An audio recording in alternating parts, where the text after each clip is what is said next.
Friends, मैं हूं शुभम। दोस्तों, आप सभी का एक बार फिर से स्वागत है हमारी क्लास में। बच्चों, आज हम बात करने वाले हैं डिप्लोमा इन फार्मेसी के जो बच्चे हैं, जो कि आजकल अपनी काउंसलिंग करा रहे होंगे और किसी न किसी कॉलेज में एडमिशन लेने के लिए सोच रहे होंगे।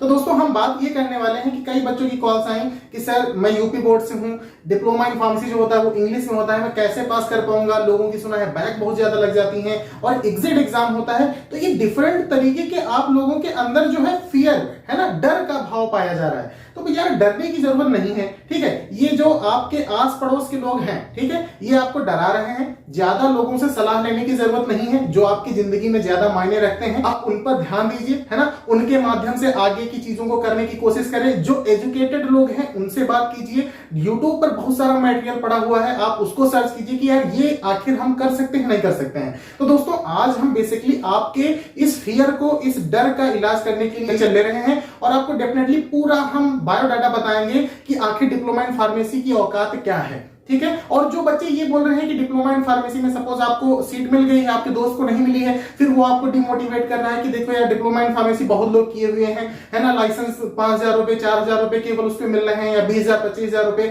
साल के मिल रहे हैं। तो यार, उनकी बातों में बिल्कुल नहीं आना है आपको, ठीक है। उनका सिलेक्शन नहीं हुआ, इसलिए हो सकता है वो आपको डिमोरलाइज कर रहे हो, है ना। तो बिल्कुल भी उन लोगों के चक्कर में नहीं पड़ना है आपको। मैं टोटली यहां पर बता रहा हूं, पूरी कुंडली निकाल के रख दूंगा कि डिप्लोमा इन फार्मेसी आपको करना चाहिए, क्यों करना चाहिए। और जो लोग बोल रहे हैं ना कि ये कठिन है, तुमसे नहीं हो पाएगा, तो यार बिल्कुल उनके लिए एकदम सीधा करारा जवाब है, भाई इससे इजी आज के डेट में कोई भी सिलेबस नहीं है, ठीक है। कोई भी डिप्लोमा, कोई भी मतलब तुमको मिलेगा ही नहीं डिप्लोमा इन फार्मेसी से इजी, ठीक है। इतना आसान इसको बना दिया गया है। एजुकेशन रेगुलेशन जो 20 आया है आपका, ठीक है, फार्मेसी काउंसिल ऑफ इंडिया के द्वारा जो डिप्लोमा इन फार्मेसी या जितने भी फार्मेसी कॉलेजेस होते हैं, फार्मेसी सिलेबस डिसाइड किए जाते हैं, ठीक है। तो इतना अच्छा सिलेबस डिजाइन किया गया है कि आपको कोई दिक्कत नहीं होने वाली है, ठीक है। और रही बात वैकेंसीज वगैरह की कि डिप्लोमा करने के बाद हमारा आखिर स्कोप क्या रहेगा, भैया परेशान ना होइए। आप केवल 1 जनवरी से लगाकर, अभी कौन सी डेट है, आज 17 जुलाई है ना। 17 जुलाई तक देख लीजिए कि कितनी आपकी गवर्नमेंट वैकेंसीज आई हैं फार्मेसी की, ठीक है। फार्मासिस्ट की वैकेंसीज आती हैं, ड्रग इंस्पेक्टर की वैकेंसीज आती हैं। हम ये नहीं कह रहे कि डिप्लोमा इन फार्मेसी आप करेंगे तो आपको ड्रग इंस्पेक्टर बन जाएंगे, ऐसा नहीं है। लेकिन आप अगर फार्मेसी आज कर रहे हैं, कल बैचलर करेंगे, है ना, तो एलिजिबिलिटी कहीं ना कहीं आपके पास ड्रग इंस्पेक्टर की आ ही जाती है, ठीक है। और डिप्लोमा इन फार्मेसी करने के बाद आपको बहुत सारे रास्ते खुल जाएंगे, ठीक है। एमआर की जॉब तो है ही है, जब कुछ नहीं होगा तो एमआर है, वो मेडिकल स्टोर वगैरह है, ठीक है। हम कुछ तो खोल ही सकते हैं, ऐसा तो है नहीं कि हम बिल्कुल बेरोजगार रह जाएंगे, है ना। तो ये ऐसा प्रोफेशनल कोर्स है कि जिसको आप करने के बाद बिल्कुल भी किसी भी तरह का रिस्क नहीं है कि हाँ आप बेरोजगार रहेंगे, ठीक है। और बाकी जिनको काम नहीं करना, उनके लिए तो हमेशा बेरोजगारी रहेगी। मैं ये नहीं कह रहा हूं कि आपको वैकेंसी बहुत ज्यादा दी जा रही है, लेकिन इतनी तो दी ही जा रही है कि अगर आप मेहनत कर रहे हैं तो आप डेफिनेटली एक सीट अपनी कहीं ना कहीं फिक्स कर सकते हैं, ठीक है। तो चलिए स्टार्ट करते हैं डिप्लोमा इन फार्मेसी के बारे में डिटेल, कि आखिर शुरू से लेके इसको हम एंड तक लेके जाएंगे, ठीक है। तो आज हम बात कर रहे हैं कि बच्चे अपनी काउंसलिंग में बिजी होंगे, ठीक है। डिप्लोमा इन फार्मेसी के लिए कहीं ना कहीं अपनी सीट फिक्स करवा रहे होंगे, ठीक है। तो आप डिप्लोमा इन फार्मेसी करने के लिए अपना आगाज करने वाले हैं। तो देखो दोस्तों, आपको बिल्कुल किसी दूसरे के चक्कर में नहीं आना है। आप सीधे YouTube पे जाइए, बहुत सारा मटेरियल पड़ा हुआ है, ठीक है। कि आप डिप्लोमा इन फार्मेसी इंग्लिश में आपको लोग बता रहे होंगे इंग्लिश में होता है, ऐसा नहीं है भैया। डिप्लोमा इन फार्मेसी आप किसी भी बाइलिंगुअल लैंग्वेज में, इवन मतलब ये एक ऐसा डिप्लोमा है कि यूपी के अंदर आप तो भैया इंग्लिश और हिंदी दोनों मिक्स करके लिख सकते हैं, है ना। जो टर्मिनोलॉजी आपको हिंदी में नहीं आ रही है उसको आप इंग्लिश में लिख दीजिए, है ना। तो दोनों को आप मिक्स करके यहां पर एग्जाम दे सकते हैं। तो यूपी बोर्ड और या सीबीएसई बोर्ड, कोई भी बोर्ड से हो, आप डेफिनेटली इस एग्जाम को पासिंग मार्क्स आराम से ला सकते हैं, मतलब बिना किसी की सहायता लिए हुए, ठीक है। देखो यार, आपका 100 नंबर का पेपर होता है, 100 नंबर का पेपर होता है, 100 में से केवल आपको 40 नंबर लाने हैं। और आप जिस कॉलेज में पढ़ रहे होंगे, पहले 2 चैप्टर सपोज आपको स्टार्टिंग में पढ़ाए गए, 2 चैप्टर से ही आपका सेशनल हो जाएगा। सेशनल होगा आपका 20 नंबर का, ठीक है। ऐसे 3 सेशनल होते हैं 20-20 नंबर के, ठीक है। मान के चलो अगर 10 चैप्टर है तो 3-3 चैप्टर करके डिवाइड करके आपको उसमें पूछा जाता है सेशनल में, ठीक है। तो 20-20 नंबर के जो सेशनल होंगे, उसमें से जो 2 बेस्ट आपके सेशनल इसमें नंबर आएंगे, ठीक है। सपोज एक में आए 17, एक में आए 18 और दूसरे में फिर आए 17। तो 17 और 18 जो 2 बेस्ट हैं, है ना। तो एक 18 वाला है, फिर इसके बाद 17 वाला है, तो 18-17 35। 35 को 2 से डिवाइड करेंगे 17.5 आ जाएगा। 18 नंबर तो आपको 20 में से मिल गए आपके सेशनल के। अब बचे 20 नंबर जो कि आपको 80 नंबर में से लाने हैं। समझ रहे हैं कितना आसान है भाई। आप कॉलेज से 18 नंबर ले आ रहे हैं। अब पास होने के लिए आपको 22 नंबर चाहिए। टोटल 100 में से कितने चाहिए? टोटल 100 में से आपको चाहिए 40%।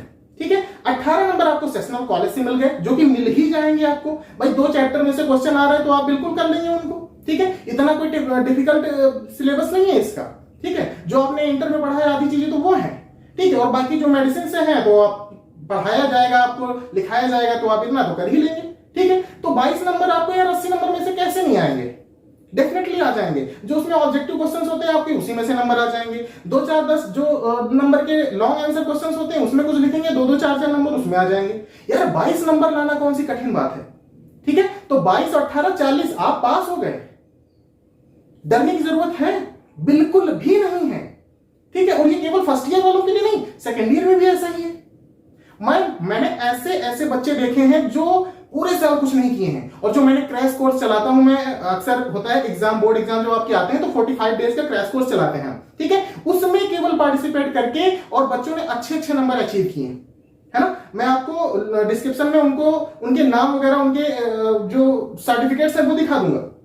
ठीक है, कि अच्छे अच्छे नंबर उन्होंने पाए हैं, और विद इन 45 डेज केवल तैयारी किया उन्होंने, पूरा साल कुछ नहीं किया। समझे? तो आपको बिल्कुल भी डरने की जरूरत नहीं है। अब बात आती है कि आप यहां से चलो पास हो गए। ठीक है, इंग्लिश वाला फियर खत्म हुआ, आपका पासिंग वाला फियर खत्म हुआ। अच्छा, अब बात आती है कि यार लोग बोलते हैं कि भाई एग्जिट एग्जाम नहीं निकल पाएंगे। अरे भैया, फर्स्ट ईयर और सेकेंड ईयर के सिलेबस को मिलाकर ही एग्जिट एग्जाम के क्वेश्चंस बनाए जाते हैं। इतने इजी क्वेश्चन जिनका की कोई जवाब ही नहीं, मतलब कि आप आंख मूंद के उन क्वेश्चंस को कर सकते हैं। एग्जिट एग्जाम का पेपर देखिए, बहुत इजी क्वेश्चंस आते हैं, उसको पास करना कोई कठिन बात है ही नहीं। ठीक है, तो एग्जिट एग्जाम का फियर तो एकदम भूल जाइए। अभी तो केवल आप इसमें ध्यान दीजिए कि आपको 3 पार्ट होते हैं डिप्लोमा इन फार्मेसी के। फर्स्ट पार्ट होता है आपका diploma in pharmacy first year, 5 subject हैं, 5 सब्जेक्ट प्लस 5 उनके प्रैक्टिकल, है ना।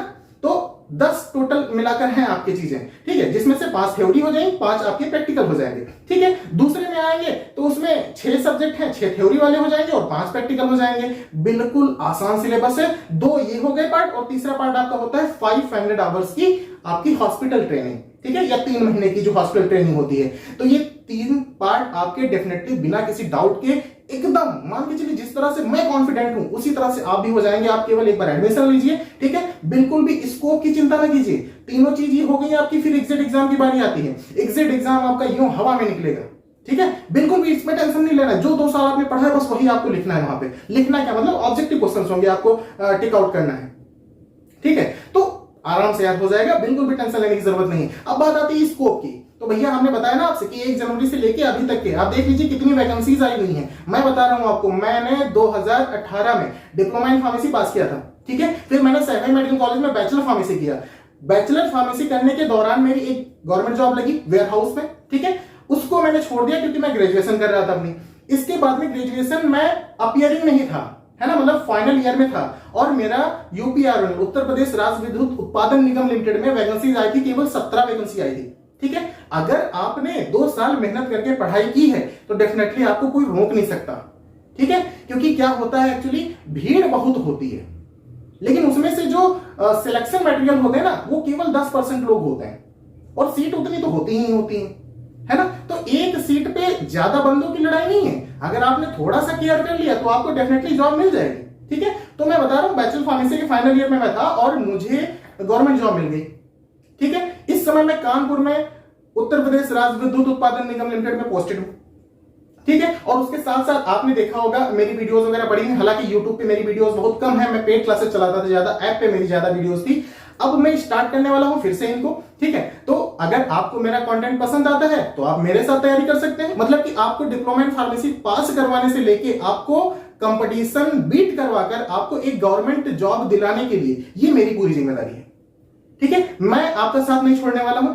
आपको अगर कंटेंट पसंद आए तो डेफिनेटली आप मेरा साथ दीजिए। ठीक है, और मेरे कोर्सेस जो भी हो आप उनको ज्वाइन कीजिए। ठीक है, हालांकि यहां पर अभी मैं यूट्यूब के ऊपर ही सारा कंटेंट देने वाला हूं फ्री ऑफ कॉस्ट एकदम। ठीक है, और अभी भी मैं कह रहा हूं आपसे बिल्कुल भी घबराना नहीं है ना। जहां पे आपको सीट मिली है आप उसको ज्वाइन कीजिए। कोर्स को बहुत अच्छा कोर्स है, ऐसा कुछ भी नहीं है कि हाँ डिप्लोमा इन फार्मेसी कर लेंगे तो आपका फ्यूचर बेकार हो जाएगा। बहुत सारे बच्चे वीडियोस बना के डालते हैं यार, मुझे बड़ी गुस्सा आती है कि भाई आखिर आपको अगर कुछ करना है है ना, तो आपके लिए बेरोजगारी नहीं है। हम ये नहीं कह रहे कि गवर्नमेंट वैकेंसी बहुत ज्यादा भर भर के दे रही, नहीं दे रही है, लेकिन भैया आपके ये मान के चलिए कि अगर आप थोड़ी सी मेहनत कर रहे हैं तो आपको डेफिनेटली जॉब मिल जाएगी। ठीक है, विद इन 1 ईयर 2 ईयर, मान के चलो 2 साल बहुत बहुत है ना। अगर आप पहले से ही सजग रहेंगे, ठीक है, जैसे एग्जिट एग्जाम के लिए आप प्रिपरेशन कर रहे हैं तो एग्जिट एग्जाम से थोड़ा सा और बढ़ के कर लीजिए, मतलब कि कंपटीशन के लिए कर लीजिए। ठीक है, क्योंकि क्वेश्चन तो आपके एग्जिट एग्जाम में जो एमसीक्यू बेस्ड आने हैं, आपके कंपटीशन में भी एमसीक्यू बेस्ड आने हैं। समझ रहे हैं आप? ठीक है, तो बहुत ही सोच समझकर, बहुत ही ध्यान से, लोगों की बहकावे में मत आइए। ठीक है, ये बहुत इजी कोर्स है, बिल्कुल आप कर सकते हैं, 100% कर सकते हैं। लेकिन अभी भी अगर आपके मन में कोई भी डाउट है तो डेफिनेटली आप कमेंट सेक्शन में कमेंट कर सकते हैं, वी विल डेफिनेटली रेस्पॉन्स। लेकिन यार प्लीज, है ना, इसको कीजिए। ठीक है, ये बहुत इजी है।